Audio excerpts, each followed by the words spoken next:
crash of mighty trees. With my best girl by my side, we'd sing, sing, sing.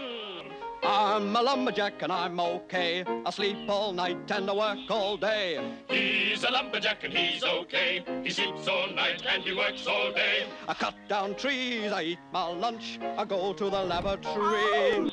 On Wednesday I go shopping and have buttered scones for tea.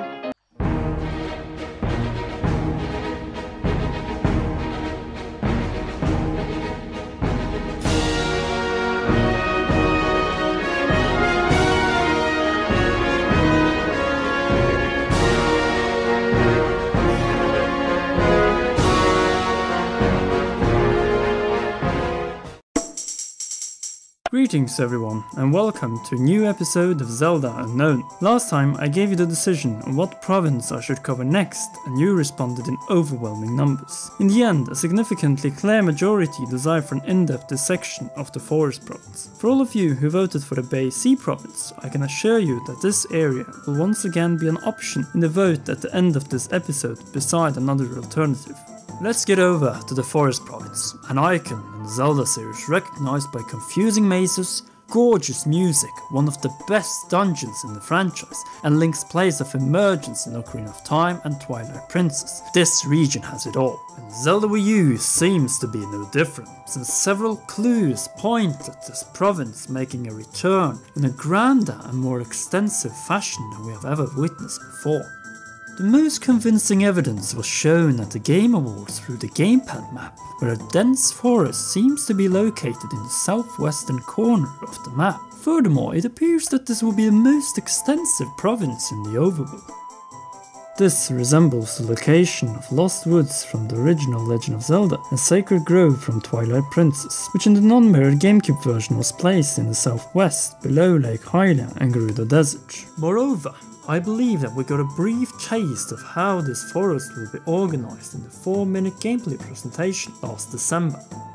From GameXplain's analysis, we know that the hinted dungeon area that was presented during the demo is located southwest of Lake Hylia, close to the place where the densely wooded forest area appears to begin. We see Link riding on Epona into this location where Miyamoto referenced that there are apples growing from the trees, and where we saw the two statues narrowing into a smaller area full of trees and enemies that was stated to be near a possible dungeon. Nonetheless, the question that bothers me in this regard is whether these areas will be open and seamless, or we will once again end up with a narrow, limited province with a corridor-like structure. To explain what I mean, I will say it the following way. Ocarina of Time's beta version teased and featured scenes and screenshots of an open and seamless iteration of Lost Woods 1 year prior to release. Could this indicate that Nintendo EAD, Group Number 3, had the ambition to create an open and vast forest already back in Ocarina of Time's development process?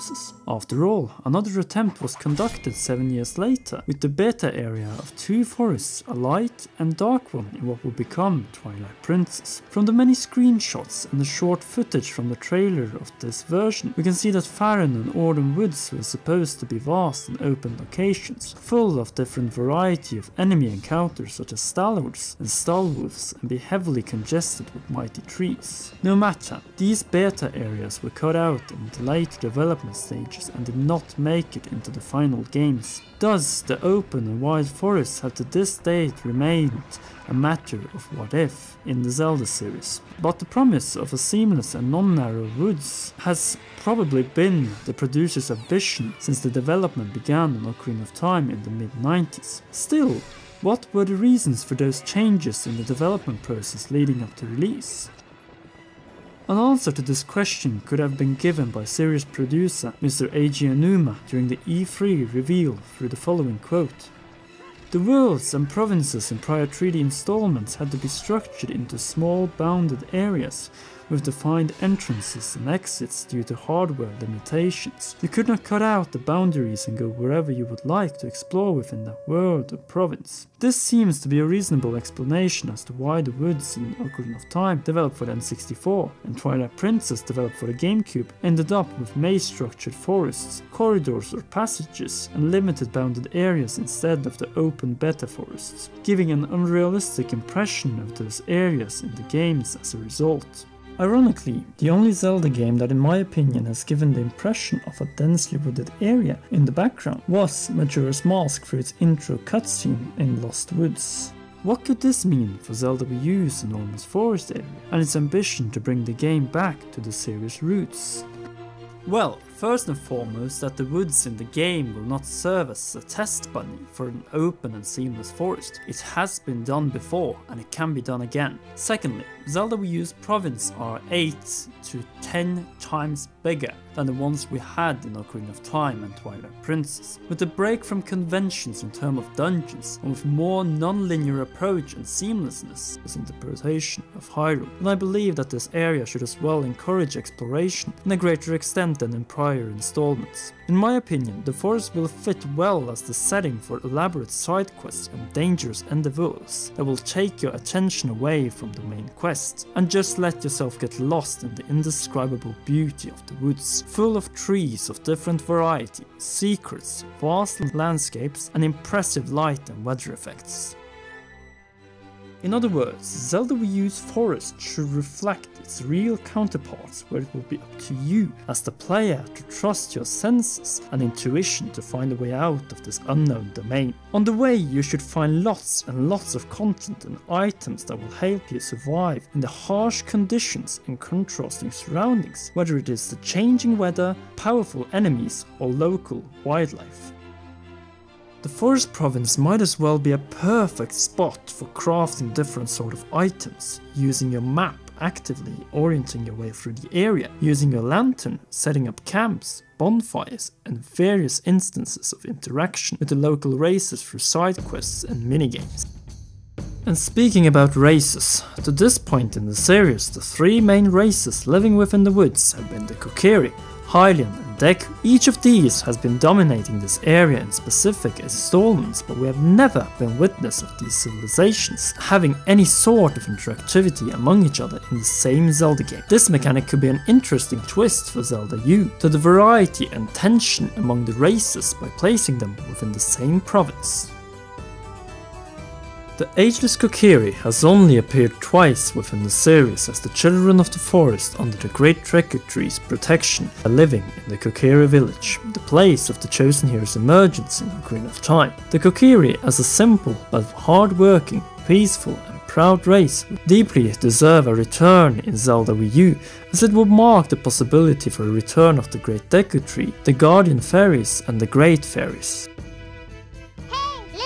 Another, less significant but present race in Ocarina of Time was the Deku race that took a central stage in the direct sequel Majora's Mask. This is a race that I can love, representing a typical instance of a feudal society full of individuals from different social classes, backgrounds and professions ranging from royalty, butlers, royal guards to business scrubs. Link's visit to the Deku Palace is the perfect example of this, where themes such as crime and punishment, negotiation, business and guarding are all present and heavily discussed and practiced among the Deku race. The Deku should definitely make a return in Zelda U as a feudal society and monarchy. Right.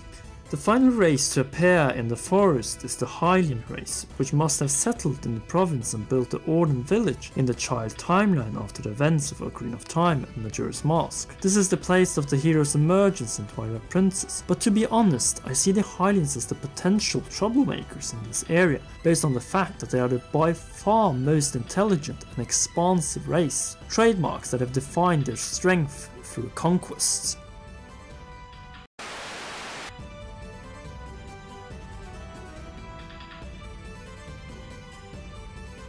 Speaking about conquering, Zelda Wii U, which might take place in the child timeline between Majora's Mask and Twilight Princess, could very well tell the future fate of the different Hyrulean races, including the Kokiri and Kokiri village. After all, in Twilight Princess, this race is nowhere to be found and the whole forest province is inhabited by Hylians of Ordon descent. The first suspicion in this case would be the Hylians, with their well-known record of dominance in this land, could have used military force to get their will. The Kokiri are the weakest link and most vulnerable race would in this case stand no chance against a Hyrulean army seeking vengeance after Ganondorf's betrayal and planned coup d'etat. Could the Kokiri have ended up as innocent victims in the royal family's fury? Or did the Kokiri simply lose their way and slowly died out due to the Great Deku Tree's death in the child timeline? This sounds highly likely, due to the fact that the Deku Sprout was only able to grow in the adult timeline after the Hero of Time broke the curse in the Forest Temple. Some speculate that this sprout later became the Great Deku Tree in Wind Waker. If this were the case, then the Kokiri village in the forest would be free to settle for the Hylians, who simply renamed the village to Ordon. Moreover, the Hero of Time himself could have founded it. The reason for bringing this up is that the Hero of Time's place of emergence was the Kokiri village. This was his home, where he spent his childhood under the Great Deku Tree's protection. And you know what? The Hero Shade, in the form of a golden wolf, first appeared in Ordon province after the Link of the Twilight Era is granted the hero's green tunic and found worthy by the spirit of Ordon to free Hyrule from the Twilight occupation. Another interesting side note is that the Ordon village could be the former Kokiri village of several other reasons, such as the layout, the style of the houses, and the pond all resemble the ones found in Ocarina of Time. The presence of the Skull Kid or Troll Kid in the Lost Woods with Saria's song in the background, the Master Sword placed deep in the Sacred Grove also point that there could have been another adventure after the events of Ocarina of Time. Will this unexplained gap in the timeline finally be filled with Zelda Wii U, or will it remain a realm of mystery in the franchise?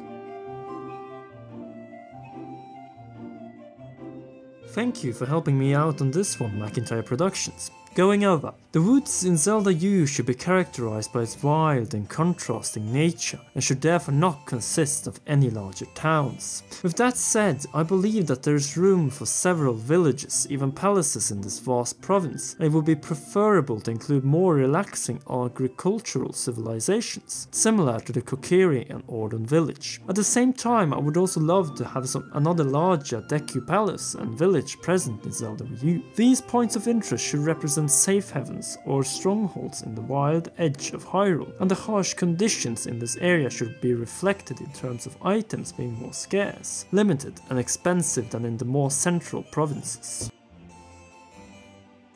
To this point, enemies in the forests have been limited to Deku Scrubs, Business Scrubs, Deku Babas, Skulltulas, Skull Kids, Stalfos, Bokoblins and Moblins. I hope this list will be further expanded with Zelda Wii U, and new additions of weaker and stronger enemies will in this case be welcomed with open arms or by my bow and bomb arrows.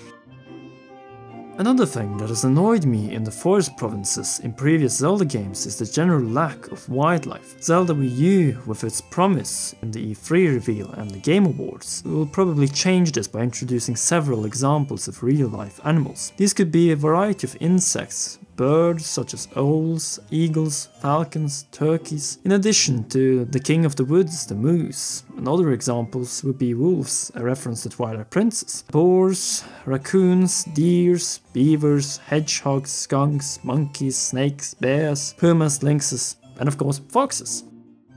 What does the fox say?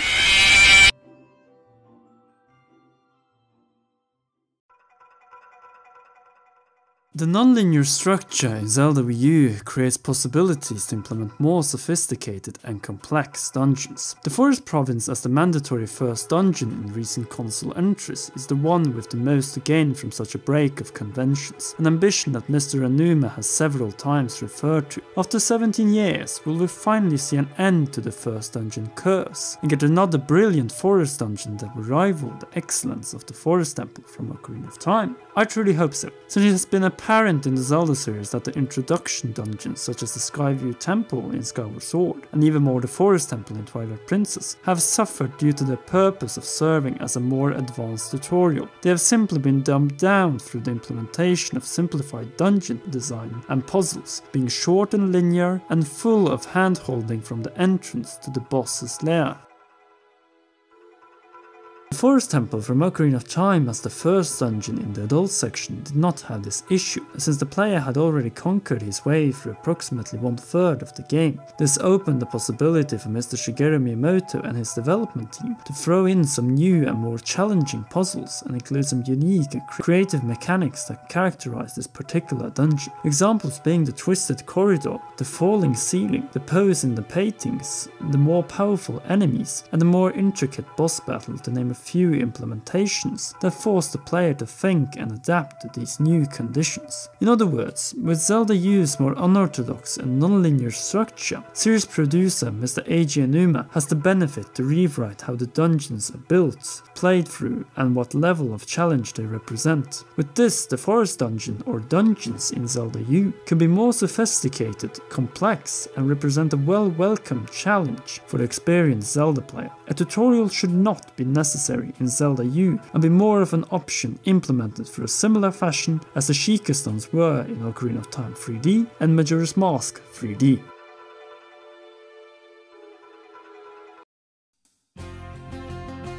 All in all, you could say that the forests in Zelda Wii U is a much more complicated case than what you would imagine. The province is likely to be the most extensive in the game, and likely even in the entire franchise history. In this term, it has an incredibly important obligation to fulfill, as these vast areas must contain meaningful content that will expand the horizons and enhance the player's desire to explore the area. The new hardware possibilities and the experience from the beta forests of Ocarina of Time and Twilight Princess should serve as the basis in the development of a landscape that will deliver a more seamless and immersive experience. It should be punishing and severely test your orientation skills to not get lost within the woods. For a variety of races, villages, enemies, wild animals, and most importantly, an unconventional dungeon, I believe that the vast and open forest province in Zelda Wii U could become the most compelling and fulfilling within the series, just like the Lanayru province was for Skyward Sword.